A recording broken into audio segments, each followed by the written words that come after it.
பீகார், மேற்கு வங்கம், சிக்கிம் மாநிலங்களிலும் நேபாள் நாட்டிலும் நேற்று மீண்டும் நிலநடுக்கம் ஏற்பட்டது.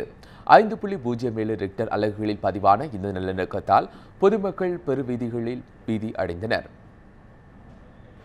நேபாளத்தில் கடந்த சில தினங்களுக்கு முன்பு 7.3 ரிக்டர் அலகுகளில் ஏற்பட்ட நிலநடுக்கத்தை தொடர்ந்து நேற்று 5.7 ரிக்டர் அலகுகளில் மீண்டும் நிலநடுக்கம் பதிவானது.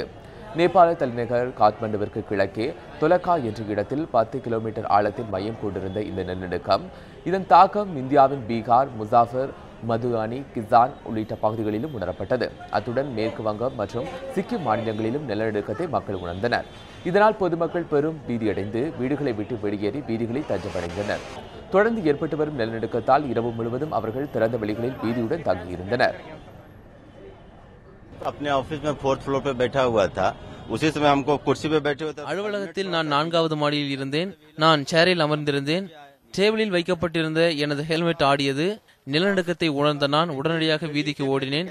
என் கண் முன்னாலேயே ஒரு சுவர் இடிந்து விழுந்தது.